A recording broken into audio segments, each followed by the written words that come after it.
자, 마태복음 18장 5절에서 14절 교독합니다. 또 누구든지 내 이름으로 이런 어린아이 하나를 영접하면 곧 나를 영접함이니.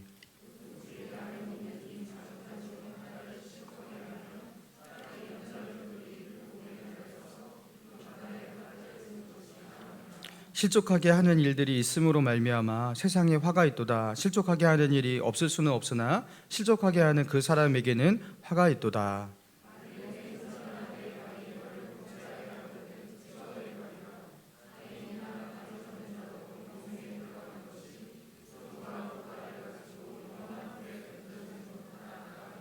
만일 내 눈이 너를 범죄하게 하거든 빼어내버리라. 한 눈으로 영생에 들어가는 것이 두 눈을 가지고 지옥불에 던져지는 것보다 나으니라.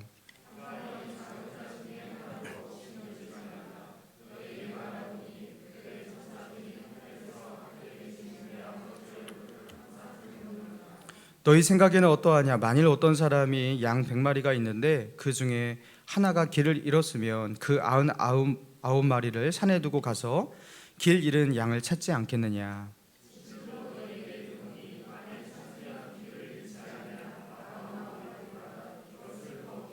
같이 읽습니다. 이와 같이 이 작은 자 중에 하나라도 잃는 것은 하늘에 계신 너희 아버지의 뜻이 아니니라. 아멘. 우리 설교 제목을 따라해 봅니다. 영혼을 얕보지 말라. 영혼을 얕보지 말라라는 제목으로 본문의 말씀 중심으로 같이 은혜를 나누기 원합니다. 목사님들끼리 이렇게 모여서 그 교회 얘기가 나올 때 자기 교회에 성도들 가운데는 이런 사람이 있다, 저런 사람이 있다, 뭐 그런 이야기를 할 때가 있지 않겠습니까? 자, 그런 이야기가 나올 때 어떤 목사님께서 자기 교회 성도들 가운데 이런 어떤 대단한 사람이 있다, 막 이런 자랑을 하기도 하는 일들이 있어요. 그래서 자기 교회에는 판사, 검사, 변호사 등의 법조인이 있다, 뭐 의사가 있다, 또 사회 고위층의 인사가 있다. 자, 그런 사람이 있다 그러면요, 이제 목사님들이 오, 막 이렇게 오, 그런가요? 하면서 이런 분위기가 연출이 돼요. 자, 뭔가 사회적인 위치를 가진 사람이나 영향력 있는 사람이 있다고 한다면 그 사람이 그냥 사람으로 안 보이고요, 거기에 플러스 알파, 특별한 사람으로 그렇게 취급하는 것. 여러분, 그게요, 사람을 영혼 그대로 보아야 할 목사님들도 어쩔 수 없이 그렇게 보이게 되는 거예요. 오하게 보이게 되는 거예요. 사랑하는 여러분, 우리는 사람의 가치가 어디에 있다고 생각하고 있습니까? 우리는 자동적으로 한 사람이 이 사회에서 차지하고 있는 어떤 위치라든가 그 사람의 학력이라든가 그 사람의 재력, 그 사람이 가지고 있는 어떤 영향력, 그리고 그 사람이 실제로 나에게 어떤 도움이 될 만한 사람인가 등등, 이런 것을 가지고 이 사람의, 한 사람의 가치를 그렇게 매기는 경향이 있습니다. 그리고 그런 범주 안에 들지 않는 사람에 대해서는요, 이 사람은 별 가치 없는 사람, 그렇게 취급하고 무관심한 거예요. 여러분, 이게 보통 세상적인 방식이고 세상의 관점입니다. 여러분, 그런데 이런 시각이 예수를 믿으면서 바뀌어야 하는 것이죠. 그리스도인은 사람을 보는 눈이 세상적인 관점에서 하나님의 관점으로 변해가는 사람들, 그렇게 바뀌어야 하는 사람이기 때문입니다. 사람은 그 사람이 가진 어떤 조건에 따라서 그 사람의 가치가 달라진다고 세상은 그렇게 말을 해요. 그러나 하나님은 어떻게 말씀하십니까? 사람은 하나님의 형상대로 창조된 존재이기 때문에 그 자체로 존귀하다라는 거예요. 하나님의 형상대로 만들어진 영혼이기 때문에 그 자체로 가치를 매길 수 없을 정도로 그 누구나 존귀하다. 여러분, 이게 하나님의 눈이라는 거예요. 여러분, 이런 맥락에서 오늘 본문에서 예수님의 말씀을 우리가 들어보길 원합니다. 자, 5절의 말씀 같이 한번 읽어볼까요? 시작. 또 누구든지 내 이름으로 이런 어린아이 하나를 영접하면 곧 나를 영접함이니. 자, 이게 어떤 맥락에서 나온 말이냐면요, 지난 시간 다루었던 말씀과 같이 천국에서는 누가 큽니까? 제자들이 천국에서 누가 크냐고 예수님께 물어봐요. 질문을 합니다. 그러니까 이런 질문에 들어있는 어떤 전제가 무엇이냐면, 자, 어떻게 하면 우리가 더 큰 존재가 될 수 있습니까? 더 가치 있는 존재가 될 수 있습니까? 그래서 무엇을 어떻게 하느냐에 따라서 내가 더 크고 더 가치 있는 존재가 될 수 있다라는 그 전제를 당연하게 전제로 깔고서 예수님에게 그렇게 물어보는 거예요. 그러니까 예수님이 하시는 말씀이 무엇이냐면, 아무것도 할 줄 아는 것 없는 이런 어린아이, 이런 무능한 어린아이, 이 어린아이를 영접하는 것은 곧 나를 영접하는 것이다, 그렇게 말씀하시는 거예요. 여러분, 이건 비단 어린아이에 대해서만 말하는 게 아니라는 거 여러분 우리는 알고 있습니다. 여러분, 이 어린아이와 같이 어떤 힘이라든가 영향력, 특별한 조건을 가지지 못한 그런 사람들, 여러분, 그런 모든 사람들을 다 해당하는 거예요. 그런 사람들에게 가치를 매기고, 그리고 그렇게 매겨진 가치대로 그에 적절하게 그 사람을 그렇게 대우하고 취급하는 것, 여러분, 그게 세상의 방식이고 그 세상의 상식이에요. 여러분, 그런데 이런 세속적인 방식에 오염되어 있는 제자들이기 때문에 천국에서도 그렇게 될 것으로 상상하면서, 누가 천국에선 큽니까? 누가 가치 있는 존재입니까? 막 그렇게 주님에게 물어보고 있는 거예요. 그런데 예수님은 어떻게 말씀하시냐면, 그 사람이 가지고 있는 어떤 조건, 그걸 가지고서 가치 매김을 하지 말고, 아무것도 가진 것이 없고 사회에서, 세상에서 알아주지 않는 무능한 어린아이일지라도 그 사람 안에 하나님의 형상이 담겨 있음을 알고 하나님을 경외하는 믿음으로 그 사람을 그렇게 영접을 한다면, 그 사람을 가치 있는 존재로, 그렇게 귀중한 존재로 그렇게 환영해 준다면, 그것은 나를 영접한 것과 같다. 아무것도 할 줄 아는 것 없는 이 어린아이를 영접할 때 그 어린아이는 그 순간 예수님이 된다는 거예요. 예수님의 가치가 된다는 거예요. 여러분, 그렇게 말씀하고 있는 거예요. 그러면서 하시는 말씀이 6절, 누구든지 나를 믿는 이 작은 자 중 하나를 실족하게 하면 차라리 연자맷돌이 그 목에 달려서 깊은 바다에 빠뜨려지는 것이 나으니라. 이 작은 사람 한 명을 실족하게 해요. 믿음의 시험을 들게 해요. 그래서 죄를 짓게 하고 하나님을 떠나게 해요. 믿음에 낙심을 하게 해요. 그런 일을 할 바에야 차라리 어떻게 하라고요? 연자맷돌. 여러분, 이게 연자맷돌은 그냥 맷돌이 아니에요. 사람이 돌릴 수 있는 맷돌이 아니라 낙이나 이 짐승들을 붙들어 놓고서 돌릴 수 있는 큰 맷돌을 말합니다. 그 맷돌을 목에다 달리우고 그냥 바다에 빠져 죽는 게 차라리 낫다. 확실하게 죽는 게 낫다. 그렇게 말씀하십니다. 그만큼 이게 큰 죄라는 거예요. 그러면서 이 죄를 짓지 말라고 하시면서 하시는 말씀이 7절. 자, 7절입니다. 실족해 하는 일들이 있음으로 말미암아 세상에 화가 있도다. 실족하게 하는 일이 없을 수는 없으나 실족하게 하는 그 사람에게는 화가 있도다. 만일 내 손이나 내 발이 너를 범죄하게 하거든 찍어내버리라. 장애인이나 다리 저는 자로 영생에 들어가는 것이 두 손과 두 발을 가지고 영원한 불에 던져지는 것보다 나으니라. 만일 내 눈이 너를 범죄하게 하거든 빼어내버리라. 한 눈으로 영생에 들어가는 것이 두 눈을 가지고 지옥에 던져지는 것보다 나으니라. 누군가를 죄를 짓고 실족하게 할 바에야 차라리 어떻게 하라? 너의 손을 찍어버리라. 누군가를 시험에 들게 할 바에야 너의 눈을 뽑아버리라. 이게 그 정도로 끔찍한 죄라는 거예요. 여러분, 그러니까 이 죄가 얼마나 끔찍한 죄라는 것을 기억하고 어떻게 하라는 거예요? 정말로 팔을 어떻게 찍어 버리고 눈을 뽑아 버리라는 게 아니라 죄에 대해서 단호한 태도를 취하라는 거예요. 죄에 대해서. 여러분, 우리는 그러지 않습니까? 내가 지금 죄의 어떤 습관을 갖고 있어요. 죄의 어떤 방향성을 가지고 있어요. 근데요, 내가 다시는 이거 짓지 않겠습니다. 내가 여기서 돌이키겠습니다. 이렇게 하지 않고 많은 경우 이렇게 말하는 경우가 있어요. 천천히 서서히 이것을 극복해 보겠습니다. 시간을 두면서 제가 이것을 차츰차츰 극복해 보겠습니다. 사람이 어떻게 그렇게 한순간에 변하냐고. 그거 굉장히 자연스럽지가 않다고. 그러면서 천천히 변해보겠다고 그렇게 말하거든요. 여러분, 그런데 이렇게 말하는 가운데는요, 어떤 전제가 깔린 거냐면 이 죄가 얼마나 끔찍하고 하나님이 얼마나 싫어하시는 죄인지 그거를 모르기 때문에 지금 어떻게 하는 거예요? 여유를 부리고 있는 거예요. 여유를. 죄가 죄인지 하나님 앞에서 확실히 인정을 하지 못하니까 이거를요 천천히 극복해 보겠다고 막 여유를 부리는 거예요. 그런데 주님이 말씀하시는 거예요. 이 죄가 하나님께서 정말 싫어하시는 끔찍한 죄라는 것을 알았다면 그 죄에 대해서 어떻게 하라고요? 단호해져야 한다는 거예요. 특히 사람을 실족해 하는 그 죄에 대해서는 그러하다는 거예요. 여러분, 이 죄는요 단호하게 이 죄를 끊어버리고 짓지 말아야 한다는 거예요. 자, 그렇다면 실족하게 하는 것, 누군가를 실족하게 하는 것, 그것은 어떻게 하다가 짓는 죄인가? 자, 10절의 말씀을 같이 한번 읽어봅니다. 10절 시작. 삼가 이 작은 자 중에 하나도 업신여기지 말라. 너희에게 말하노니 그들의 천사들이 하늘에 계신 내 아버지의 얼굴을, 자, 이 작은 자 중에 하나도 업신여기지 말라, 이렇게 말씀하셨어요. 업신여기다, 여기에 이제 그 헬라어 언어를 보니까 업신여기다가 카타프로네오, 요걸 이제 번역을 한 거예요. 자, 이 카타프로네오의 뜻이 뭐냐면 경멸하다, 얕보다라는 뜻을 가지고 있어요. 경멸하다, 얕보다. 그러니까 이 얕잡아보다, 얕보다, 이것을 이제 이 카타프로네오를 업신여기다 이렇게 번역한 것 같아요. 근데 우리에게 조금 더 실제적으로 와닿는 표현은, 여러분, 우리가 누구를 막 업신여기고 막 이걸 자주 이렇게 하진 않잖아요. 막, 그죠? 나는 그래도 사람을 업신여기지 않아. 근데 여러분, 카타프로네오는 사람을 얕보는 것을 말하는 거예요.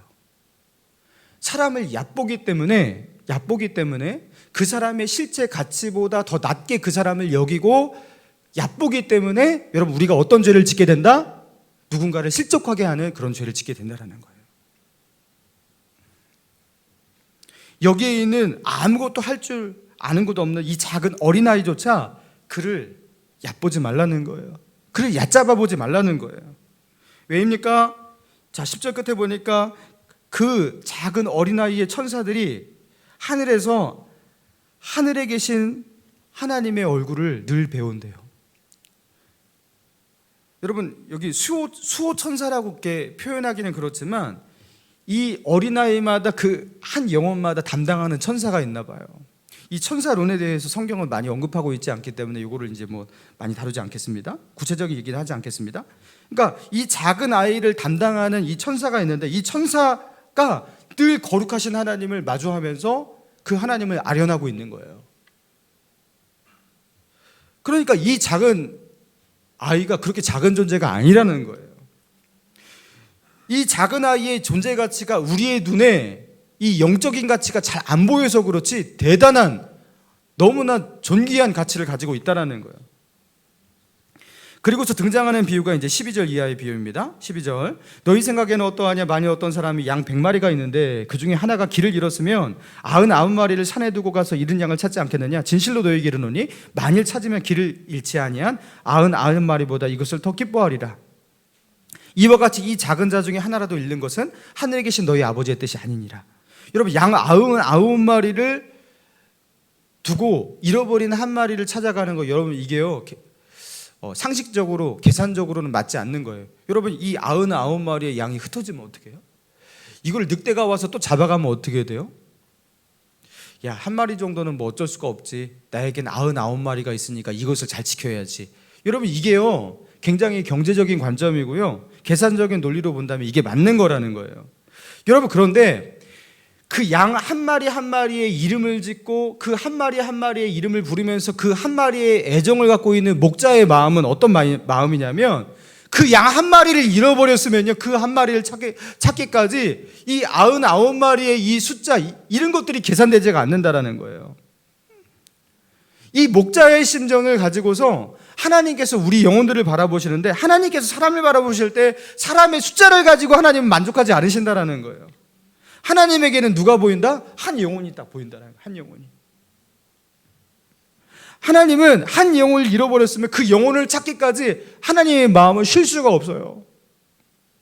하나님의 마음은 그 한 영혼에게 집중이 되어 있어요. 하나님에게는 영혼이 이렇게 한 명씩 한 영혼으로 그렇게 보이신다라는 거예요. 여러분, 예수님은 십자가에서 여러분 뭐 수억 명의 사람들을 위해서 달려 죽으셨습니까? 아니에요. 예수님은요 한 영혼, 여러분, 나를 위해서 십자가에 달려 죽으신 줄 믿습니다. 여러분, 하나님에게는 이렇게 한 영혼이 보여요. 그러면서 이 말씀을 하시면서 우리에게 요구하시는 것이 무엇입니까? 너희도 한 영혼 한 영혼을 그렇게 하나님의 마음으로 바라보라는 거죠. 그래서 오늘 본문의 말씀을 통해서 하나님 말씀하십니다. 세상의 기준으로 사람을 바라보고 사람의 가치를 매기는 그런 눈을 버리고, 그래서 영혼을 실족시키는 끔찍한 죄를 짓지 말고 그리고 영혼을 실족시키는 그 이유가 무엇이냐면 그 사람을 하나님의 가치로 바라보는 것이 아니라 얕보는 거, 업신여기기 때문에, 하나님께서 매기시는 그 위대한 가치를 알지 못하기 때문에, 그래서 쉽게 우리는 영혼을 실족시키고 영혼에게 죄를 짓는다라는 거예요.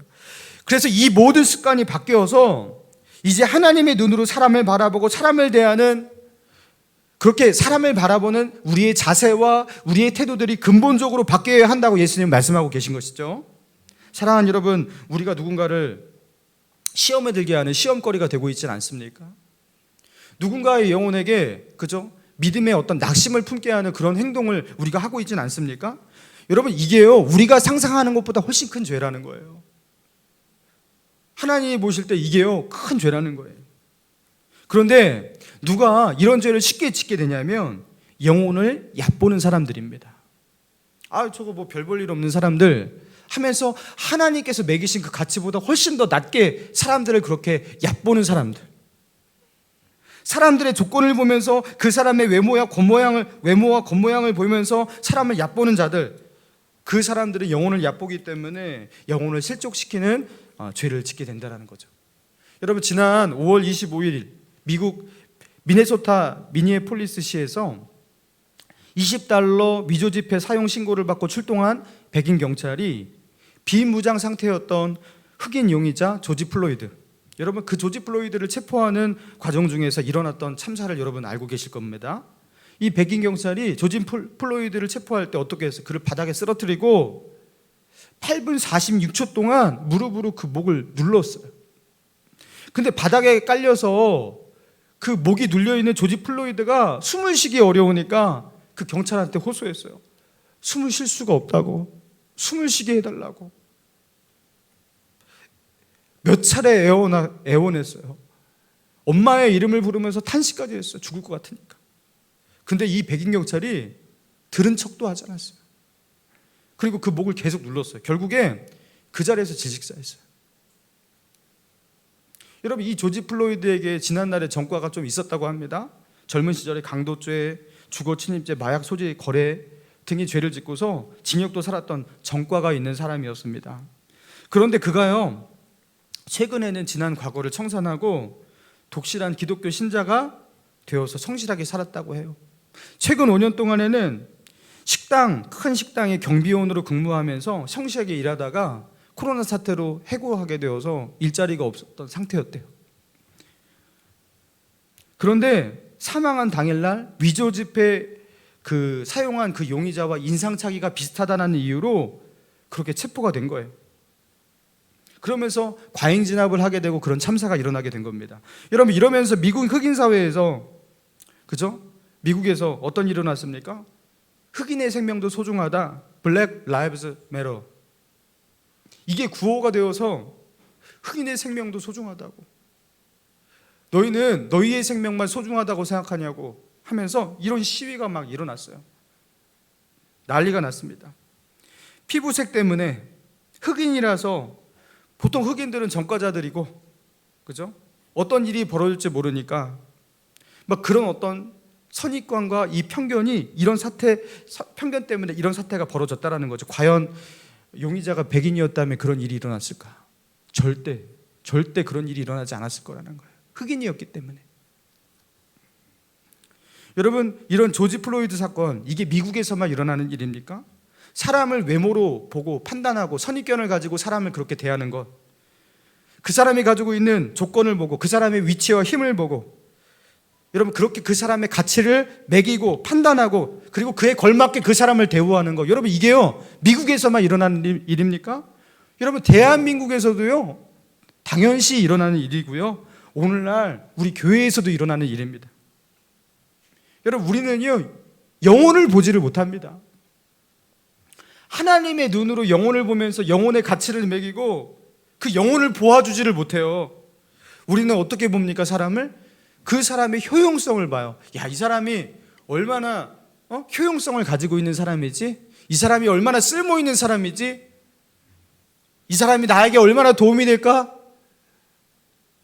이걸 가지고, 이 사람의 능력을 가지고, 조건을 가지고 그 사람의 가치를 판단하고요, 알게 모르게 대우하는 자세와 태도들이 굉장히 달라요. 여러분, 이게 교회에서도 그래요. 여러분, 그런데 최소한 그리스도인만은 그래서는 안 된다라는 거예요. 예수 믿는 사람들은 어떻게 바라봐야 되냐? 영혼들을, 사람을 어떻게 바라봐야 되냐?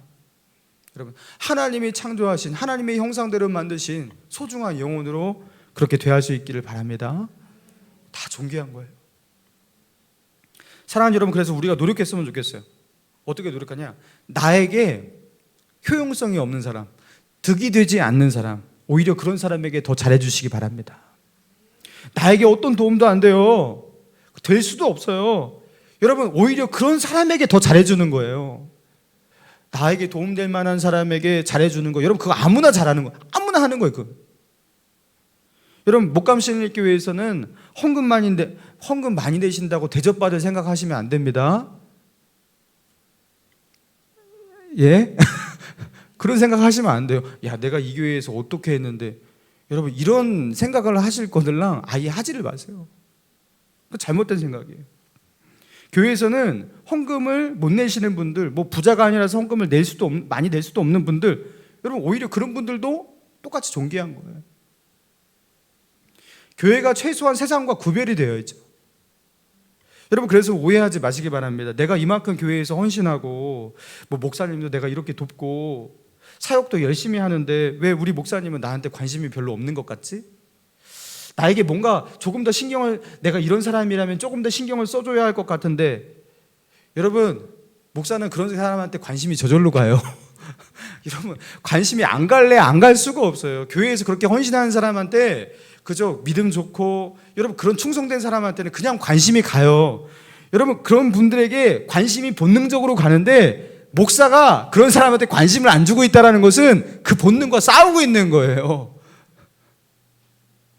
얼마나 이뻐 보이는데요. 근데 그걸 가지고서 이 사람과 이 사람을 그죠? 조금 더 이 사람한테 이렇게 하고 세상과 좀 다르기 위해서 의도적으로 그렇게 노력하는 거예요. 여러분, 그래서 혹시 실망하거나 낙심하거나 서운해하지 마시기 바랍니다. 사랑하는 성도 여러분, 교회에서 잘 적응 못하시는 분들, 신앙이 약한 분들, 걸핏하면 시험에 들고 막 속썩이는 분들, 그런데 가만히 있으면 몰라도 인격도 다듬어지지 못하고 막 그런 분들이 있어요. 여러분, 그런 분들도 귀하게 여기시기 바랍니다. 그런 분도 귀하게 여겨요. 저런 사람은 그냥 우리 교회에서 없었으면 좋겠어. 여러분, 그런 생각 추호도 하지 마시기 바랍니다. 주일학교에 그 어린이들 맨날 간식 축내고서 그죠? 속썩이는 선생님들 말 안 듣는 그 어린아이들 있죠? 귀하게 여기고 얕보지 마시기 바랍니다. 그들의 천사들이 늘 하나님의 얼굴을 배우고 있다는 거예요. 정말 존귀한 존재라는 거예요.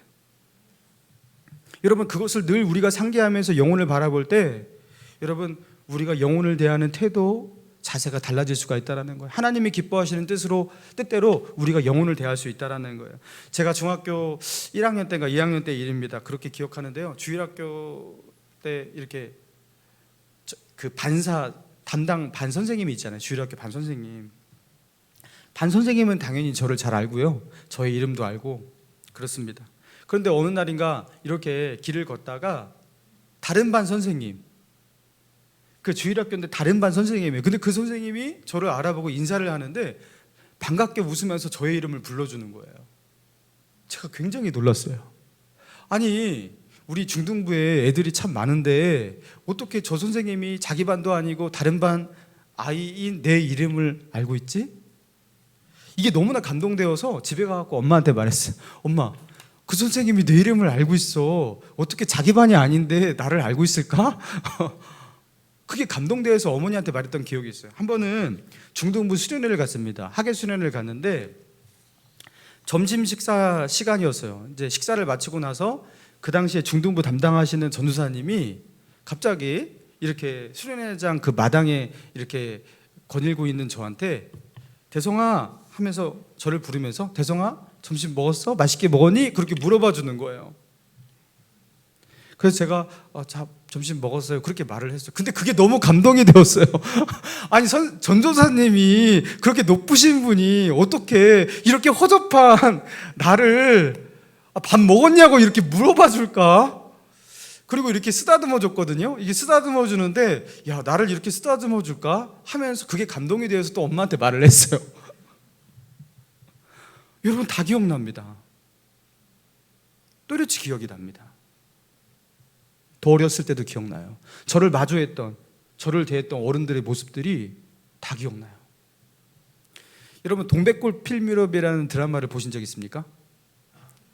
최근에 저희 가족이 이제 그 넷플릭스를 통해서 그 시간 날 때 저녁에 같이 모여갖고 한 편씩 봐서 다 봤어요. 지금 동백꽃 필유럽을 다 봤는데 거기서 주인공 동백이가 그 7살적인가요? 엄마한테 버림을 받잖아요. 그리고 고아원에 이렇게 버림을 받잖아요. 그런데 나중에 이 동백이가 이제 공효진 씨죠. 이 공효진 씨가 나중에 어른이 되고 이제 그 아이를 낳고 이제 미혼모가 되어서 우여곡절 끝에 그렇게 살아가는데 그렇게 어른이 된 이 동백이 버림을 받았던 7살짜리가 이제 어른이 되었는데 자기를 버렸던 그 엄마가 나중에 나타나잖아요. 나타나갖고 이제 같이 살게 되잖아요. 근데 그 엄마와의 대화 가운데 그런 이야기가 있었어요. 그 동백이가 그 엄마가 자기를 고아원에 내버렸던 그날, 그 마지막 날, 그 시간, 거기가 어떤 곳인지, 그리고 엄마가 마지막으로 나에게 사줬던 그 삼겹살, 그 가게, 그리고 그때 마지막으로 나에게 했던 말들, 음식을 먹으면서, 그리고 나에게 마지막으로 고아원에 그렇게 버리면서 했던 모든 말 한마디 한마디 정확하게 기억해내고 그것을 다시 말하고 있는 그 동백이를 향해서 엄마가 그렇게 말해요. 네가 그걸 어떻게 기억해? 어떻게 그게 기억나냐고? 어떻게 7살짜리가 그게 다 기억나냐라는 거예요. 그 모든 말들이. 그러니까 동백이가 그렇게 대답합니다. 어떻게 그걸 잊어버릴 수가 있어? 그 마지막 날 엄마가 했던 그 모든 말들 하나도 빠짐없이 20몇 년 동안 곱씹고 곱씹었는데 그게 어떻게 잊어버릴 수가 있냐고. 그러니까 엄마의 그 마지막 모습, 그 모든 것들이 다 기억이 난다라는 거예요.